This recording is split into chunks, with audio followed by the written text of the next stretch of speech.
Assalomu alaykum o'rtoqlar. Bugun bizda blog video emas, har doimgidek, balki toza ma'lumotga boy video bo'ladi. Bugun siz bila olasiz qanaqa qilib Germaniyada haydovchilik guvohnomasini, ya'ni pravani olishi yoki almashtirishi. Agar mavzu qiziqishtirayotgan bo'lsa, unda yaxshilab joylashib oling. Biz boshladik. O'zi haydovchilik guvohnomasini bilsangiz, har xil kategoriyalari bor. Masalan, Germaniyada kategoriya A bu mototsikllarga beriladigan guvohnoma, kategoriya B bu 3,5 tonnagacha bo'lgan yengil avtomobillar, biz ko'chada ko'radigan har doim avtomobillarga beriladigan haydovchilik guvohnomasi kategoriya B da, kategoriya C da bu 3,5 tonnadan 7,5 tonnagacha bo'lgan kattaroq traklarga beriladigan haydovchilik guvohnomasi, kategoriya D bu avtobuslarni haydagani beriladigan guvohnoma va kategoriya L va T bu traktorlarni haydagani, buldozerlarni haydagani guvohnoma.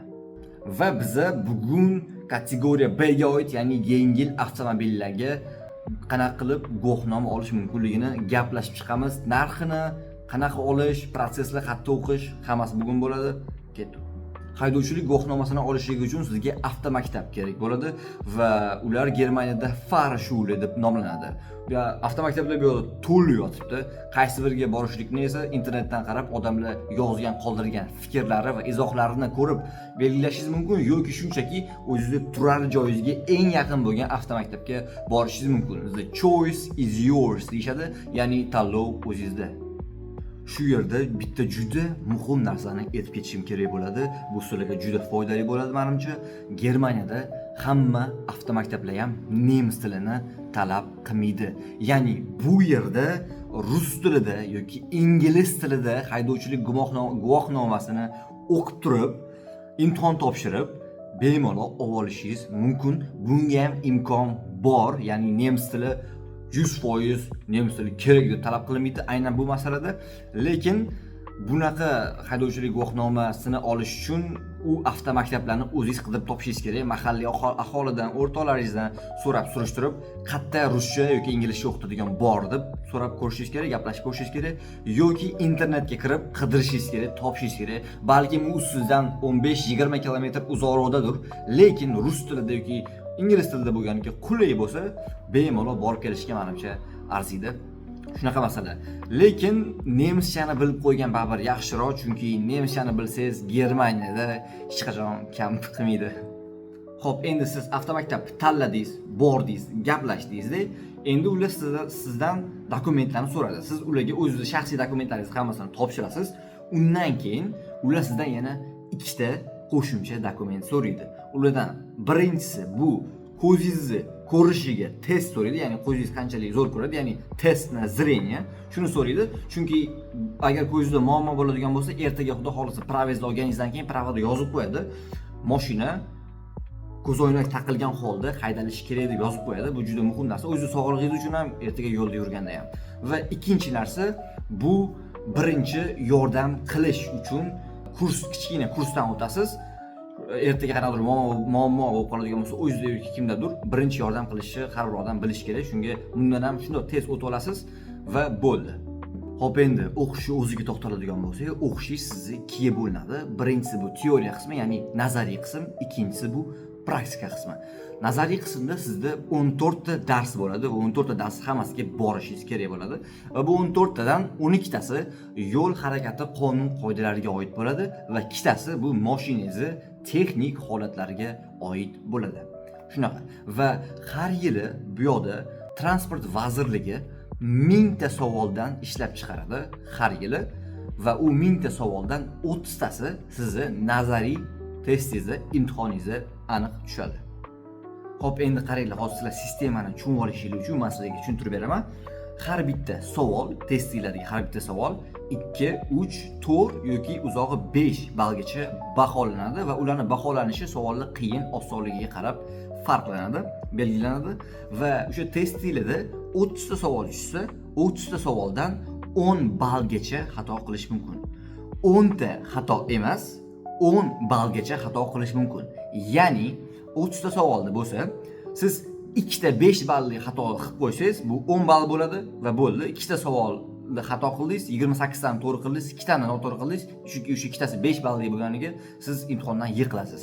Yoki 3 ta 4 ballidan qildik. Masalan, bu 12 ball bo'lib ketib qoladi va bu 10 ga yetib, 10 dan oshib ketib qolgani uchun yana imtihondan yiqilasiz. Shunga eng zo'r optimal variant bu o'sha 1000 ta savollar hammasiga yaxshilab tayyorlanib, yaxshilab yodlab qolib, ularni tushunib olib, keyin 30 dan 30 urib chiqishga harakat qilish. Va eng qizig'i, siz qaysi savol necha balligini aniq bilmaysiz, shunga yaxshilab tayyorlangan ma'qul. Hozir endi ancha qiziqroq qismiga o'tadigan bo'lsak, ya'ni praktikaga. Praktikada mashina haydashda siz to'g'ridan to'g'ri shahar ichiga tushib ketasiz. Shaharda boshqalar bilan birga mashinani haydashni boshlab olasiz. Qanaqadir alohida bir belgilangan praktika qilgani joy yo'q. Shuni o'rniga olasiz, ketdi shaharga.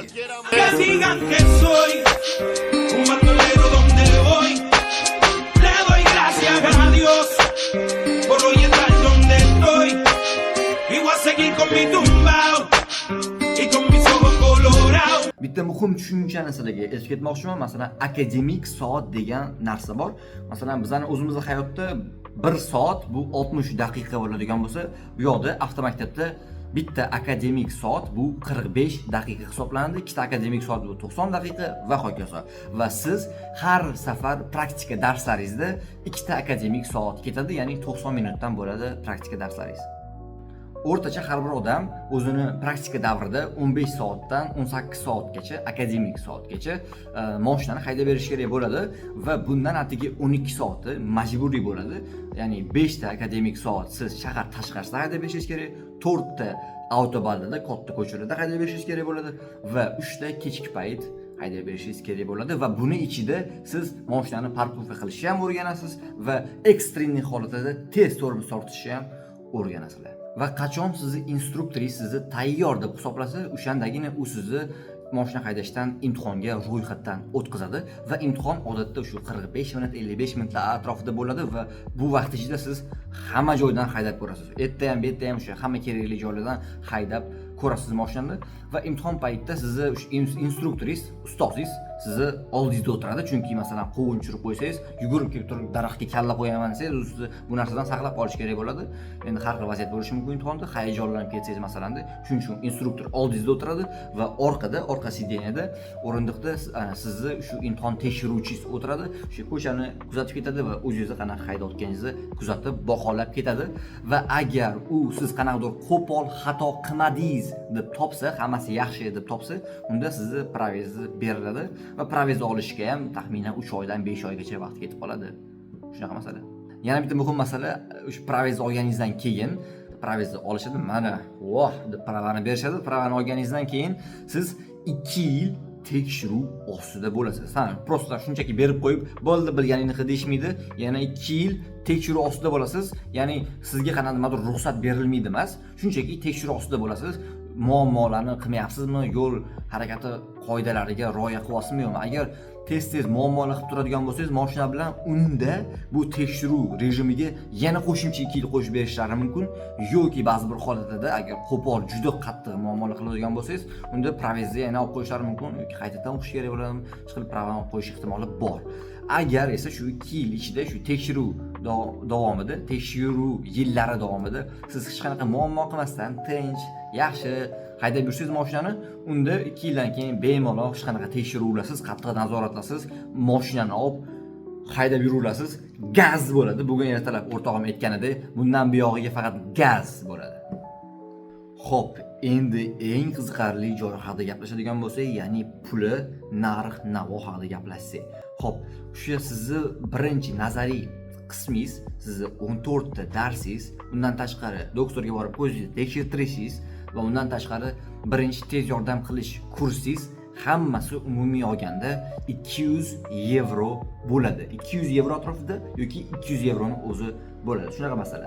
Endi akademik soatlaringiz, mashinani yezdaga chiqqaningizda, mashinani haydaganingizda har bitta akademik soatingiz plus minus 60 yevro atrofida bo'ladi. Qattadir kamroq, qattadir ko'proq, bunisi siz o'zingiz tanlagan avtomaktabga bog'liq bo'ladi. Shunaqa. Undan tashqari umumiy olib qaraganda shu praktika qismini o'sha 12 ta majburiy akademik soatda tugatib olishingiz uchun sizga taxminan 2,5 mingdan 3 ming yevrogacha pul ketadi. Shu praktika darslarni hammasini tugatib olgani. Bu o'zingizga bog'liq, qanchagacha o'sha 2,5 mingmi yoki 3 mingmi yoki 3 mingdan ko'proqmi? Ya'ni bunisi sizni qiladigan xatolaringizga qarab belgilandi. Agar siz bittada o'tkazadigan bo'lsangiz, unda shu 2,5 minglarda eplavera olasiz. Praktika qismini o'ziga, anta 200 yevro alohida nazariy qismi ham bor edi. Shu praktika qismini 2,5 mingga bitirib olasiz.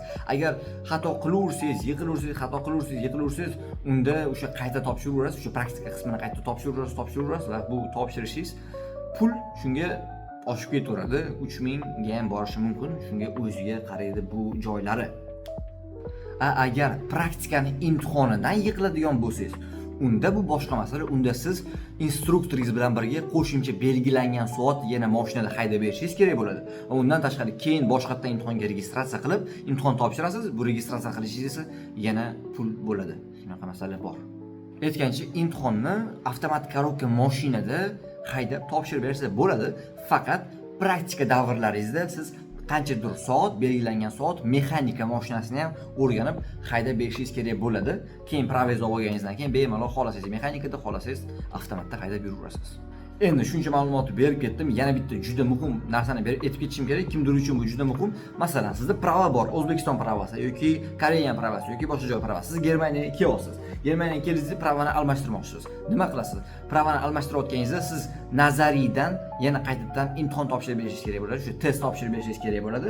Undan tashqari siz amaliydan shu praktikadan 6 dan 9 gacha dars o'qib berishingiz kerak bo'ladi va bu taxminan shu 100-150 yevro atrofida bo'ladi va keyin buni o'qib bo'lib imtihon topshirib berishingiz kerak bo'ladi, mashina haydab berishingiz kerak bo'ladi va bu taxminan 400 yevro atrofiga tushadi. Shunaqa masala. Endi agar siz masalan Germaniyada bo'lsangiz, pravez bo'lsa-da, lekin pravez eskirib qolgan bo'lsa, unda shunchaki pravezni almashtirish uchun, yengillash uchun siz kompyuterda test topshirib berasiz, bo'ldi. Boshqa hech narsa. Mana shu oxirgi ikkita yana qo'shimcha ma'lumot edi. Shunaqa qilib o'rtoqlar bo'ldi. Mana men hamma o'zim ko'rgan, topgan ma'lumotlarni sizlarga berdim. Internetdan qaradim, YouTubedan ko'rdim, odamlar bilan gaplashdim. Meni o'zim, o'rtog'im, xonadoshim pravaga borib o'qib ko'rdi. Bundan ma'lumot oldim. U ham ko'p narsani bilardi. Yana boshqa odamlardan bildim, surishtirdim va hamma to'plaganlarimni olib turib sizlarga bu videoda berdim. Agar qayerdadir xato qilgan bo'lsam, nimadir noto'g'ri gapirib qo'ygan bo'lsam, kechirasizlar va kommentariyada albatta to'g'rilab ketinglar. Shunda menimcha boshqalarga manfaatli bo'ladi.